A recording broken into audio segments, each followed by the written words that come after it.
Salve Maria Santíssima! Este vídeo foi produzido pelo canal Leitor Católico. Você pode utilizá-lo desde que ofereça os créditos ao canal. Para ajudar este conteúdo a chegar a mais pessoas, inscreva-se, deixe o gostei, comente e ative as notificações. Catecismo da Igreja Católica. Primeira parte. A profissão de fé. Segunda seção. A profissão da fé cristã. Os símbolos da fé. Capítulo 3. Creio no Espírito Santo. Parágrafo 4. Os fiéis de Cristo. Hierarquia, leigos, vida consagrada. Número 871. Os fiéis são o que, incorporados a Cristo pelo batismo, foram constituídos em povo de Deus e, assim, feitos participantes, a seu modo, do munus sacerdotal, profético e régio de Cristo. Seguindo a condição própria de cada um, são chamados a exercer a missão que Deus confiou para a Igreja cumprir no mundo. Número 872.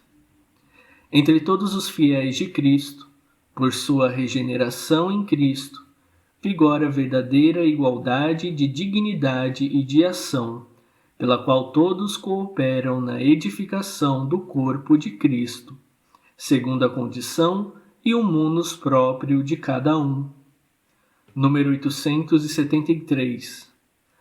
As próprias diferenças que o Senhor quis estabelecer entre os membros de seu corpo servem à sua unidade e à sua missão.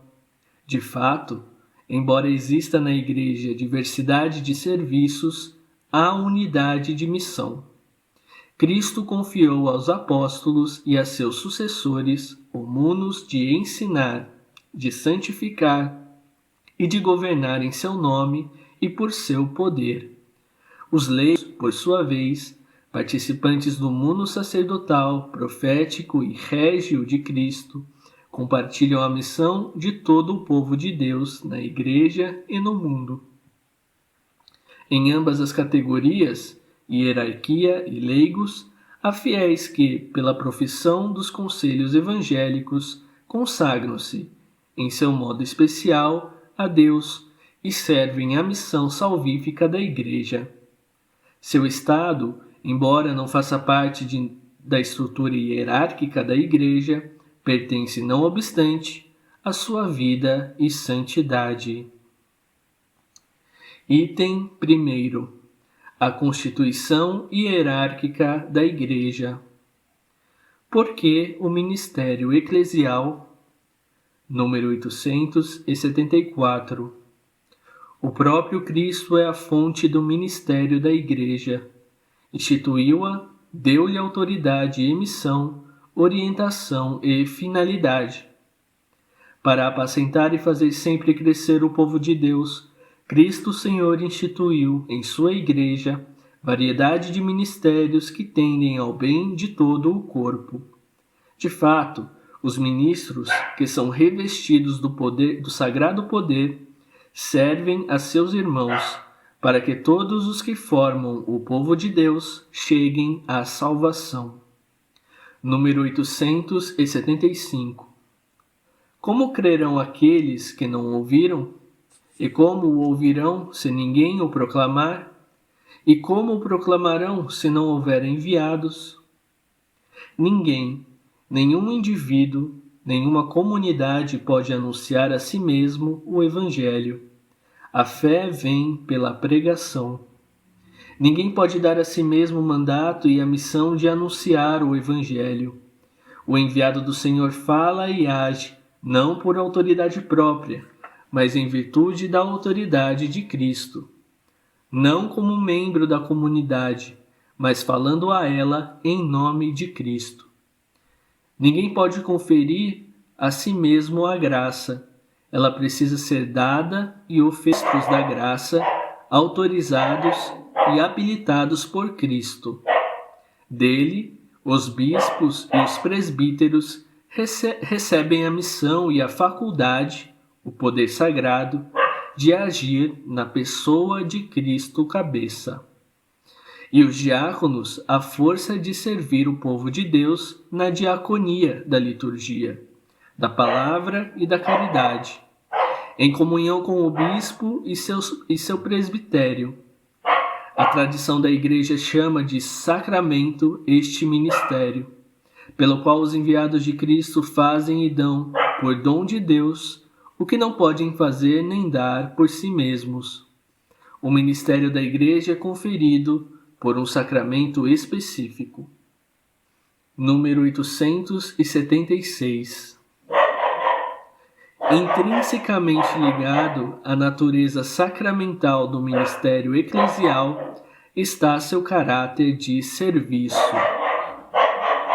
Com efeito, inteiramente dependente de Cristo, que dá missão e autoridade, os ministros são verdadeiramente servos de Cristo, a imagem de Cristo que assumiu livremente por nós a forma de escravo.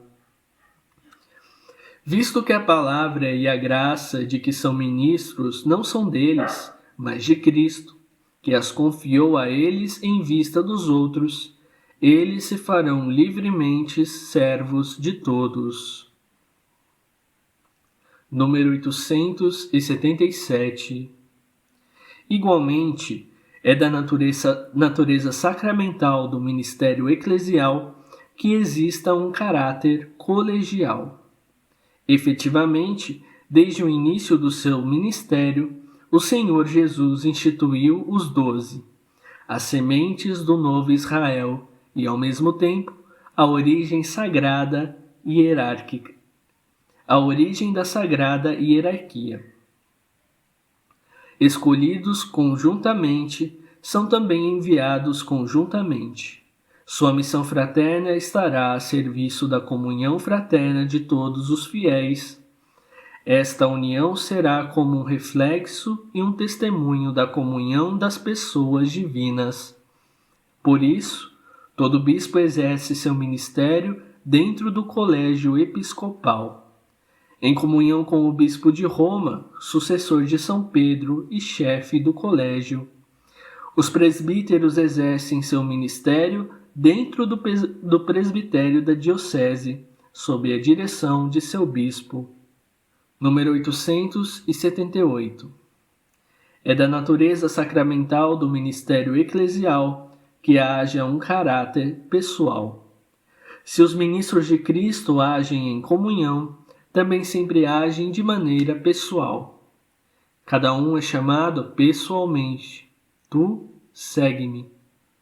Para ser, na missão comum, testemunha pessoal, assumindo pessoalmente a responsabilidade diante daquele que dá a missão, agindo em sua pessoa e em favor de pessoas.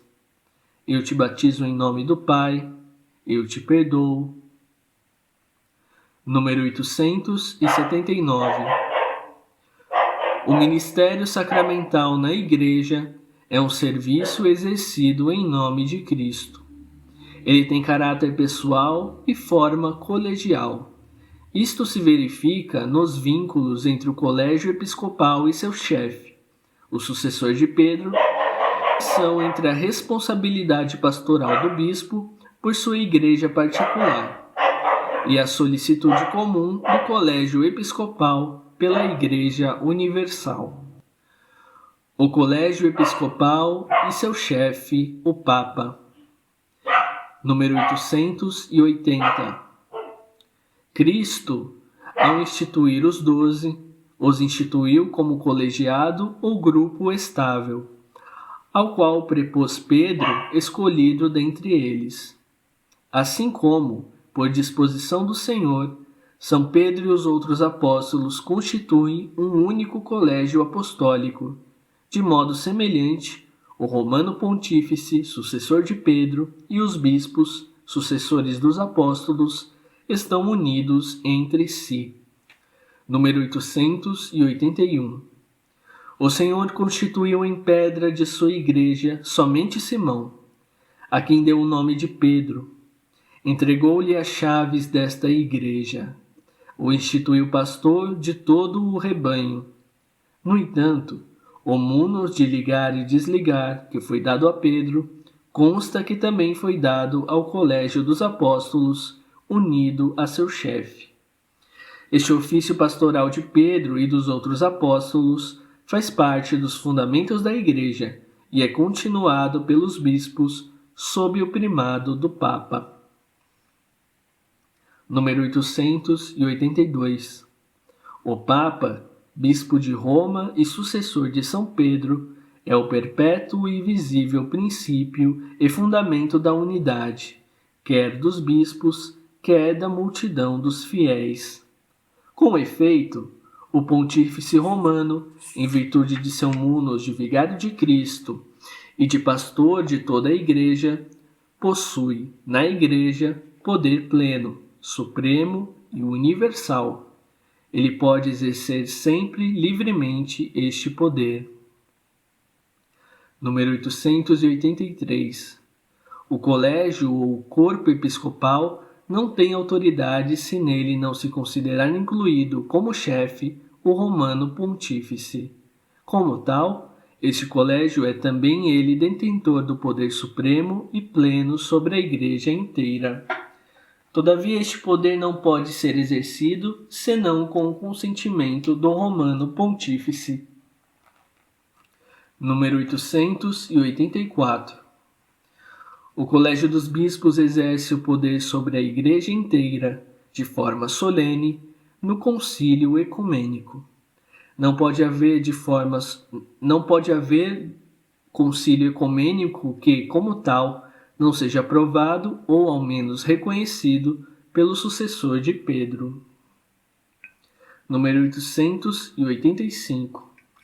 Enquanto composto de muitos, este colégio exprime a variedade e a universalidade do povo de Deus e, enquanto unidos sob um só chefe, exprime a unidade do rebanho de Cristo. Número 886. Os são o visível princípio e fundamento da unidade em suas igrejas particulares. Nesta qualidade, exercem sua autoridade pastoral sobre a porção do povo de Deus que lhes foi confiada. Assistidos pelos presbíteros e pelos diáconos.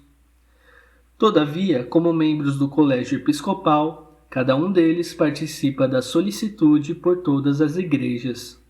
Solicitude esta que exercem primeiro governando bem sua própria igreja, como uma porção da Igreja Universal, contribuindo assim para o bem de todo o corpo místico, que é também o corpo das igrejas. Esta solicitude se estenderá particularmente aos pobres, aos perseguidos por causa da fé, assim como aos missionários que atuam em toda a terra. Número 887. As igrejas particulares vizinhas e de cultura homogênea formam províncias eclesiásticas ou conjuntos mais amplos, denominados patriarcados ou regiões. Os bispos desses conjuntos podem reunir-se em sínodos ou em concílios provinciais. De igual modo, atualmente, as conferências episcopais podem contribuir, de forma múltipla e fecunda, para que o espírito colegial se realize concretamente. O munus de ensinar. Número 888. Os bispos, junto com os presbíteros, seus cooperadores, têm como primeira tarefa anunciar o Evangelho de Deus a todos os homens, segundo a ordem do Senhor. São os arautos da fé, que levam a Cristo novos discípulos, os doutores autênticos da fé apostólica, providos da autoridade de Cristo. Número 889.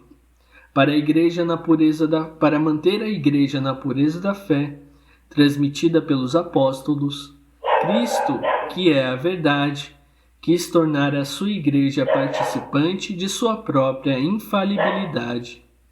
Pelo sentido sobrenatural da fé, o povo de Deus adere infalivelmente à fé, guiado pelo magistério vivo da igreja. Número 890. A missão do magistério está ligada ao caráter definitivo da aliança instaurada por Deus em Cristo com o seu povo. Deve protegê-lo dos desvios e das quedas e garantir-lhe a possibilidade objetiva de professar sem erro a fé autêntica. O ofício pastoral do magistério está, assim, ordenado ao cuidado para que o povo de Deus permaneça na verdade que liberta.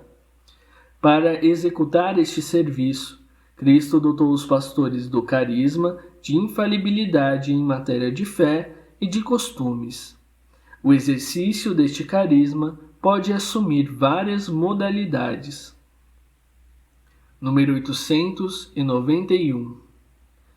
Goza desta infalibilidade o pontífice romano, chefe do Colégio dos Bispos, por força de seu cargo, quando, na qualidade de pastor e doutor supremo de todos os fiéis e encarregado de confirmar seus irmãos na fé, proclama, por um ato definitivo, um ponto de doutrina que concerne à fé ou aos costumes.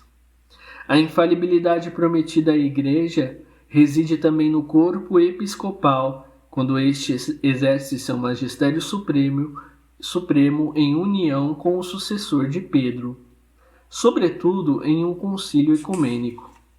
Quando, por seu magistério supremo, a Igreja propõe alguma coisa a crer como sendo revelada por Deus, como o ensinamento de Cristo, é preciso aderir, na obediência da fé, a tais definições. Esta infalibilidade tem a mesma extensão que o próprio depósito da revelação divina. Número 892. A assistência divina é também dada aos sucessores dos apóstolos, ao ensinarem em comunhão com o sucessor de Pedro e, de modo particular, com o bispo de Roma, pastor de toda a Igreja. Quando, mesmo sem chegarem a uma definição infalível e sem se pronunciarem de forma definitiva, eles propõem, no exercício do magistério ordinário, um ensinamento que leva à melhor compreensão da revelação em matéria de fé e de costumes. A este ensinamento ordinário, os fiéis devem aderir com o religioso obséquio do Espírito. Eique religioso obsequio aderere debent, ou seja, o qual, embora se distingua do assentamento da fé, o prolonga. Homunus de santificar. Número 893.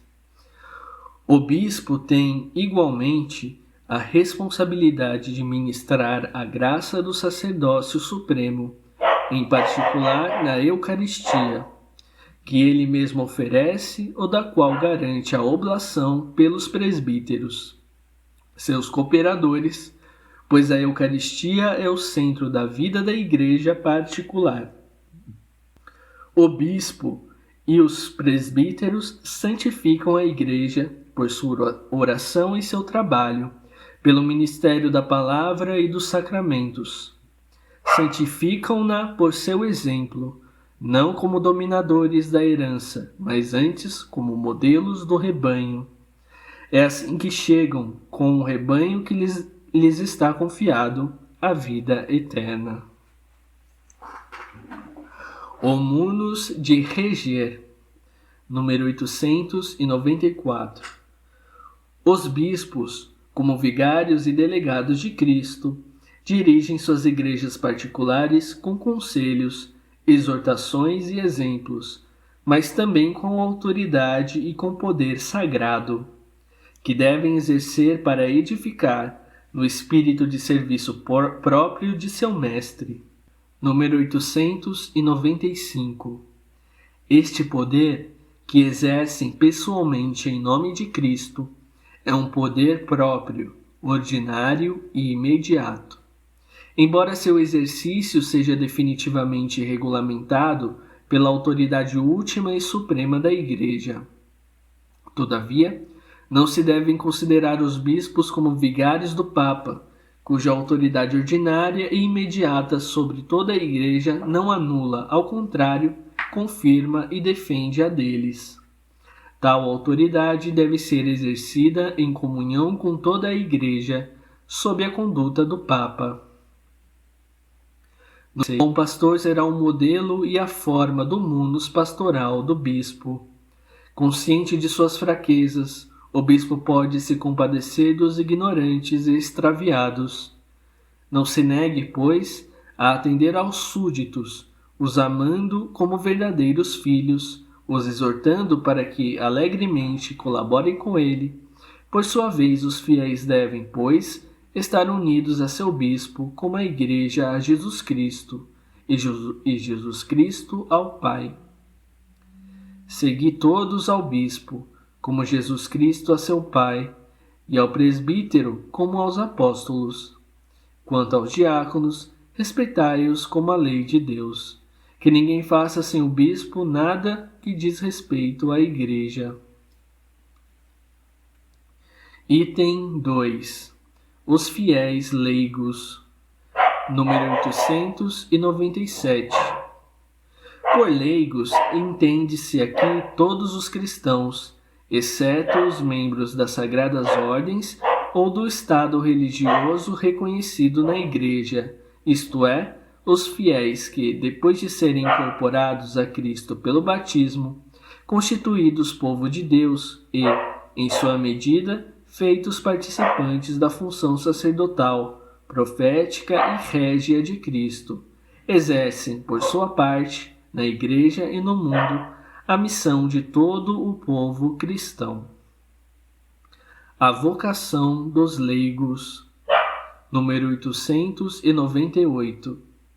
É específico dos leigos, por sua própria vocação, procurar o reino de Deus, exercendo funções temporais e as ordenando segundo Deus.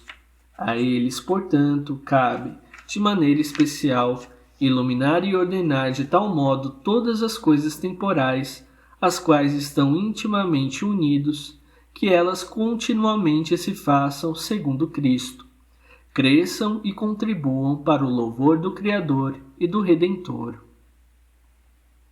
Número 899. A iniciativa dos cristãos leigos é particularmente necessária quando se trata de descobrir, de inventar meios para impregnar as realidades sociais, políticas e econômicas com as exigências da doutrina e da vida cristãs. Esta iniciativa é um elemento normal da vida da Igreja. Os fiéis leigos estão na linha mais avançada da vida da Igreja. Graças a eles, a Igreja é o princípio vital da sociedade humana. Especialmente por isso, eles devem ter sempre mais clara consciência, não somente de pertencerem à Igreja, mas de serem Igreja, isto é, as comunidades dos fiéis na terra, sob a direção do chefe comum, o Papa, e dos bispos em comunhão com ele. Eles são a Igreja. Número 900.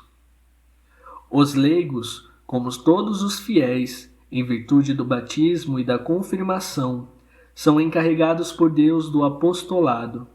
Portanto, eles têm a obrigação e gozam do direito, individualmente ou agrupados em associações, de trabalhar para que a mensagem divina da salvação seja conhecida e recebida por todos os homens e por toda a terra. Esta obrigação é ainda mais presente se levarmos em conta que somente por meios deles os homens podem ouvir o Evangelho e conhecer a Cristo. Nas comunidades eclesiais, a ação dos leigos é tão necessária que sem ela o apostolado dos pastores não pode, na maioria das vezes, obter seu pleno efeito.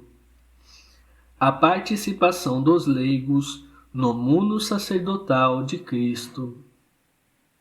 Número 901. Os leigos, em virtude de sua consagração a Cristo e da unção do Espírito Santo, recebem a vocação admirável e os meios que permitem ao Espírito produzir neles frutos sempre mais abundantes.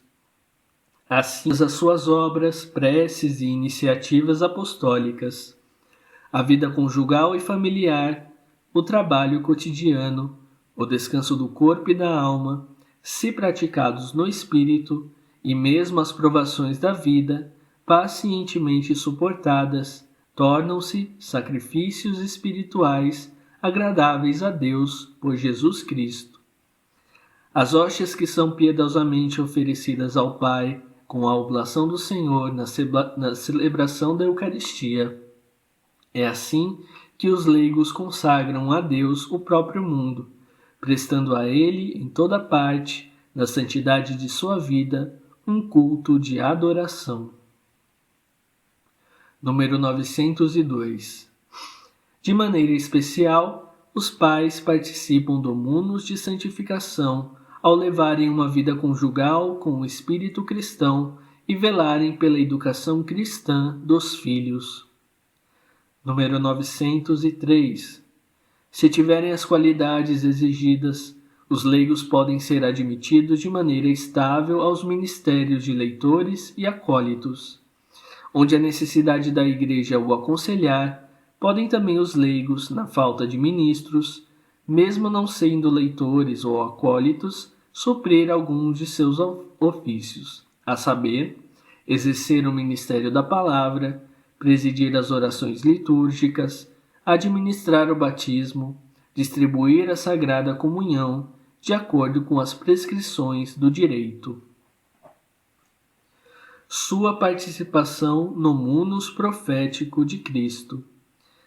Número 904. Cristo exerce seu munus profético não somente por meio da hierarquia, mas também por meio dos leigos, fazendo deles testemunhas e os provendo do sentido da fé e da graça da palavra. Ensinar alguém para levá-lo à fé é a tarefa de cada pregador e até de cada crente. Número 905. Os leigos exercem sua missão profética também pela evangelização, isto é, o anúncio de Cristo feito pelo testemunho da vida e pela palavra. Nos leigos, esta evangelização adquire características específicas e eficácia peculiar, pelo fato de se realizar nas condições comuns do século. Este apostolado não consiste apenas no testemunho da vida. O verdadeiro apóstolo procura as ocasiões para anunciar Cristo pela palavra, seja aos descrentes, seja aos fiéis. Número 906.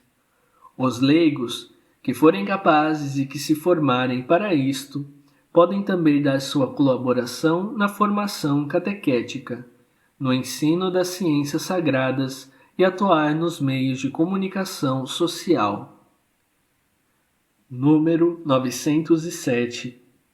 De acordo com a ciência, a competência e o prestígio de que gozam, os leigos têm o direito e às vezes até o dever de manifestar aos pastores sagrados a própria opinião sobre aquilo que diz respeito ao bem da Igreja, e ressalvando a integridade da fé e dos costumes e o respeito para com os pastores, levando em conta a utilidade comum e a dignidade das pessoas, darem a conhecer essa sua opinião também a outros fiéis.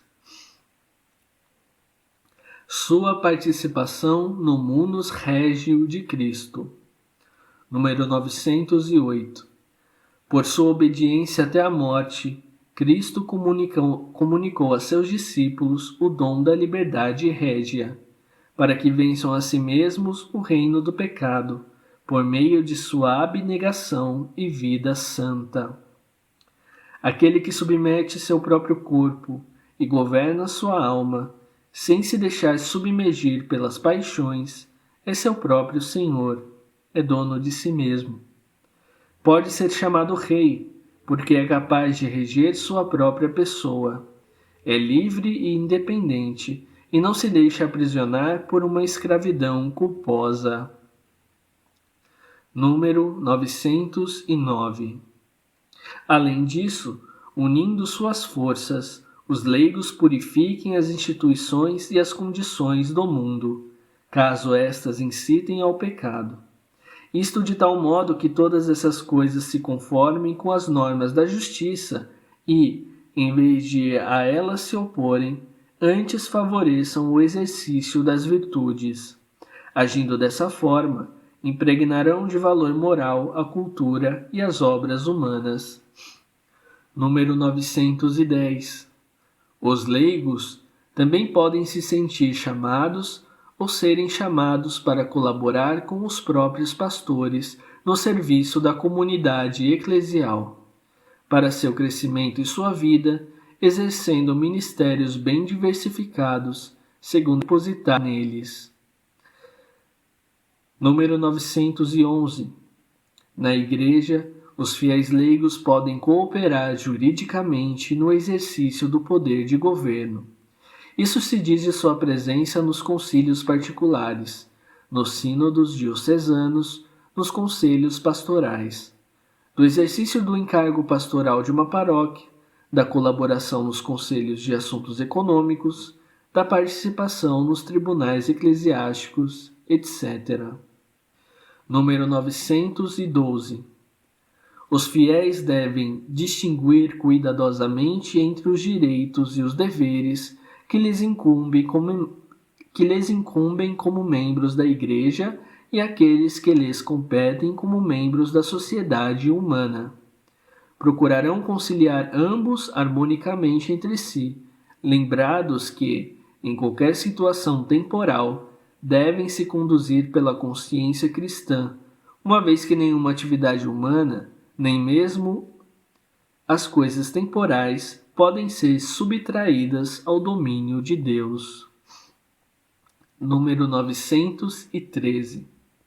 Assim, todo leigo, em virtude dos dons que lhe foram conferidos, é, ao mesmo tempo, testemunha e instrumento vivo da própria missão da Igreja, segundo a medida do dom de Cristo. Item 3º. A vida consagrada. Número 914. O estado de vida constituído pela profissão dos conselhos evangélicos, embora não pertença à estrutura hierárquica da Igreja, está, contudo, firmemente relacionado com sua vida e santidade. Conselhos Evangélicos, Vida Consagrada. Número 915. Os conselhos evangélicos, em sua multiplicidade, são propostos a todos os discípulos de Cristo. A perfeição da caridade, a qual todos os fiéis são chamados, comporta para que os que assumem livremente o chamado à vida consagrada a obrigação de praticar a castidade no celibato pelo reino, a pobreza e a obediência. É a profissão desses conselhos em um estado de vida estável, reconhecido pela Igreja, que caracteriza a vida consagrada a Deus. Número 916. O estado de vida consagrada aparece, portanto, como uma das maneiras de conhecer uma consagração mais íntima, que se enraiza no batismo e se dedica totalmente a Deus. Na vida consagrada, os fiéis de Cristo se propõem, sob a unção do Espírito Santo, seguir a Cristo mais de perto, doar-se a Deus, amando acima de tudo e, procurando alcançar a perfeição da caridade a serviço do reino, significar e anunciar na Igreja a glória do mundo futuro. Uma grande árvore de múltiplos ramos. Número 917. Disso resultou que, como uma árvore frondosa e admiravelmente diferenciada na seara do Senhor, Em virtude da semente divina, divinamente plantado, floresceram as diversas modalidades de vida solitária ou comum, assim como as várias famílias, as quais se desenvolvem tanto para proveito dos próprios membros, quanto para o bem de todo o corpo de Cristo. Número 918. Desde os primórdios da Igreja, existiram homens e mulheres que se propuseram, pela prática dos conselhos evangélicos, seguir a Cristo com maior liberdade e imitá-lo mais de perto, e levaram cada qual a seu modo uma vida consagrada a Deus. Dentre eles, muitos, por inspiração do Espírito Santo, ou passaram a vida na solidão, ou fundaram famílias religiosas, que a Igreja, de boa vontade, recebeu e aprovou com sua autoridade. Número 919. Os bispos hão de empenhar-se sempre em discernir os novos dons de vida consagrada confiados pelo Espírito Santo à sua Igreja. A aprovação de novas formas de vida consagrada é reservada à sé apostólica. A vida eremítica, número 920. Embora nem sempre professem publicamente os 3 conselhos evangélicos, os eremitas, por uma separação mais rígida do mundo, pelo silêncio da solidão, pela assídua oração e penitência, consagram a vida ao louvor de Deus e à salvação do mundo. Número 921. Os eremitas mostram a cada um este aspecto interior do mistério da Igreja, que é a intimidade pessoal com Cristo, escondida aos olhos dos homens, silenciosa daquele ao qual entregou sua vida, pois é tudo para ele. É um chamado peculiar a encontrar no deserto, precisamente no combate espiritual, a glória do crucificado. As virgens e as viúvas consagradas, número 922. Desde os tempos apostólicos, virgens e viúvas cristãs chamadas pelo Senhor a apegar-se a Ele sem partilha, em maior liberdade de coração, de corpo e de espírito, tomaram a decisão, aprovada pela Igreja, de viver respectivamente no estado de virgindade ou de castidade perpétua por causa do reino dos céus. Número 923. Emitindo o santo propósito de seguir a Cristo mais de perto, as virgens são consagradas a Deus pelo bispo diocesano, segundo o rito litúrgico aprovado, misticamente desposadas com Cristo, Filho de Deus, e dedicadas ao serviço da Igreja. Por este rito solene, consecratio virginium, a Virgem é constituída pessoa consagrada, sinal transcendente do amor da Igreja a Cristo, imagem escatológica desta esposa do céu e da vida futura. Número 924. Apacentada as outras formas de vida consagrada, a Ordem das Virgens constitui a mulher que vive no mundo, ou a monja, na oração, na penitência, no serviço a seus irmãos, no trabalho apostólico, conforme o estado e os carismas respectivos oferecidos a cada uma. As virgens consagradas podem se associar para guardar mais fielmente seus propósitos. A vida religiosa, número 925. Nascida no Oriente, nos primeiros séculos do cristianismo e vivida nos institutos canonicamente erigidos pela Igreja, a vida religiosa distingue-se das outras modalidades de vida consagrada pelo aspecto cultual, pela profissão pública dos conselhos evangélicos, pela vida fraterna levada em comum, pelo testemunho da união de Cristo com a Igreja. Número 926. A vida religiosa brota do mistério da Igreja. É um dom que a Igreja recebe de seu Senhor e que oferece como um estado de vida permanentemente ao fiel, chamado por Deus para professar os conselhos. Assim, a Igreja pode, ao mesmo tempo, manifestar o Cristo e reconhecer-se como esposa do Salvador. A vida religiosa é convidada a significar, em suas variadas formas, a própria caridade de Deus, em linguagem de nossa época. Número 927. Todos os religiosos, isentos ou não, são contados entre os cooperadores do bispo diocesano em seu ministério pastoral. A implantação e a expansão missionária da Igreja exigiram, desde o início da evangelização, a presença da vida religiosa sob suas diversas formas.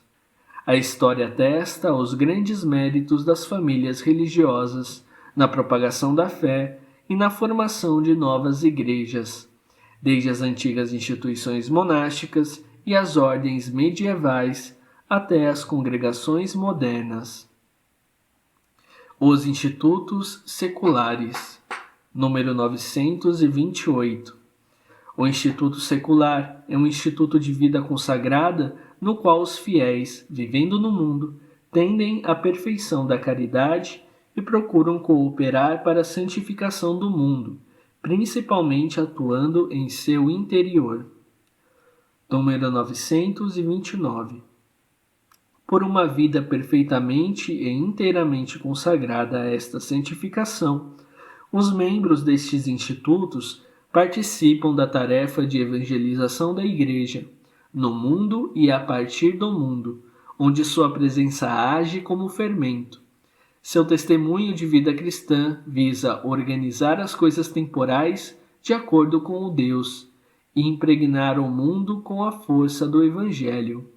Eles assumem por vínculos sagrados os conselhos evangélicos e mantêm entre si a comunhão e a fraternidade próprias de seu modo de vida secular. A Sociedade de Vida Apostólica. Número 930. As formas diversas de vida consagrada acrescentam-se às sociedades de vida apostólica, cujos membros, sem os votos religiosos, buscam a finalidade apostólica própria de sua sociedade e, levando vida fraterna em comum, segundo o próprio modo de vida, tendem à perfeição da caridade pela observância das constituições. Entre elas, as sociedades cujos membros assumem os conselhos evangélicos, por meio de algum vínculo determinado pelas constituições. Consagração e missão. Anunciar o Rei que vem.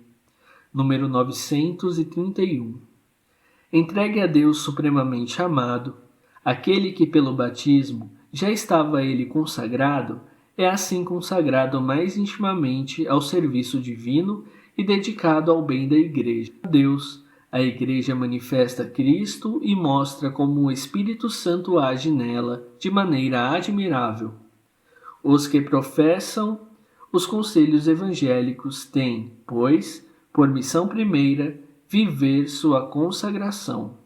Mas, enquanto dedicados em virtude da própria consagração ao serviço da Igreja, têm obrigação de se entregar de maneira especial à ação missionária no modo próprio de seu instituto.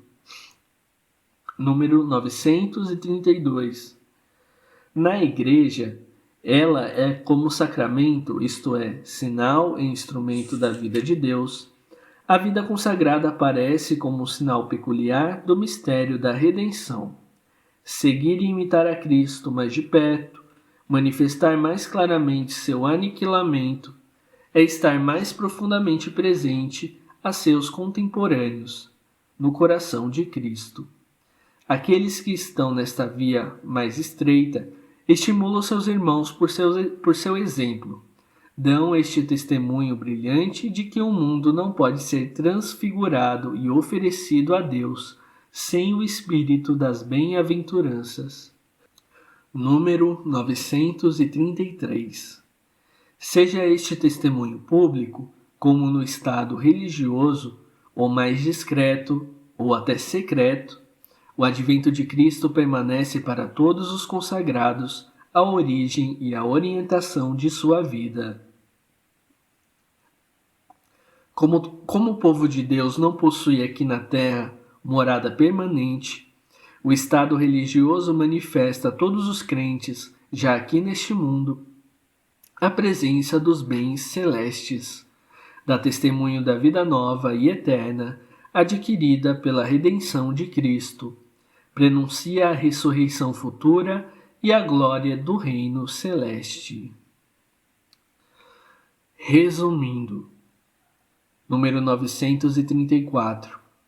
Por instituição divina, há na Igreja, entre os fiéis, ministros sagrados, que no direito são também chamados clérigos. Os outros fiéis são também denominados leigos. Há ainda fiéis que pertencem a uma ou outra das duas categorias e que, pela profissão dos conselhos evangélicos, consagram-se a Deus e servem, assim, a missão da Igreja. Número 935. Para anunciar a fé e implementar seu reino, Cristo envia seus apóstolos e seus sucessores. Dá-lhes participação em sua missão. Eles recebem de Cristo o poder de agir em seu nome. Número 936. O Senhor fez de São Pedro o fundamento visível de sua igreja. Entregou-lhe suas chaves. O bispo da Igreja de Roma, sucessor de São Pedro, é a cabeça do colégio dos bispos, vigário de Cristo e, aqui na terra, pastor da Igreja Universal. Número 937. O Papa tem por instituição divina poder supremo, pleno, imediato e universal na cura das almas. Número 938. Os bispos, estabelecidos pelo Espírito Santo, sucedem aos apóstolos. São, cada um por sua parte, princípio visível e fundamento da unidade em suas igrejas particulares. Número 939. Ajudados pelos presbíteros, seus cooperadores, e pelos diáconos, os bispos têm o ofício de ensinar autenticamente a fé, de celebrar o culto divino, sobretudo a Eucaristia, e de dirigir suas igrejas como verdadeiros pastores. A seu ofício pertence também a solicitude por todas as igrejas, com o Papa e sob sua direção. Número 940. Sendo característica do Estado leigo viver em meio ao mundo e aos negócios seculares, são os leigos chamados por Deus a exercer seu apostolado no mundo como fermento, graças ao vigor de seu espírito cristão. Número 941. Os leigos participam do sacerdócio de Cristo. Cada vez mais unidos a ele, desenvolvem a graça do batismo e da confirmação em todas as suas dimensões da vida pessoal, familiar, social, eclesial e realizam assim o chamado à santidade, dirigido a todos os batizados. Número 942. Graças à sua missão profética, os leigos são também chamados a serem testemunhas de Cristo em tudo, no meio da comunidade humana. Número 943. Graças à sua missão régia, os leigos têm o poder de vencer o império do pecado em si mesmos e no mundo, por sua abnegação e pela santidade de sua vida. Número 944. A vida consagrada a Deus caracteriza-se pela profissão pública dos conselhos evangélicos de pobreza, de castidade e de obediência em um estado de vida permanente, reconhecido pela Igreja. Número 945. Entregue a Deus supremamente amado, aquele que pelo batismo já havia sido destinado a ele encontrar-se, no estado de vida consagrada, mais intimamente devotado ao serviço divino e dedicado ao bem de toda a Igreja.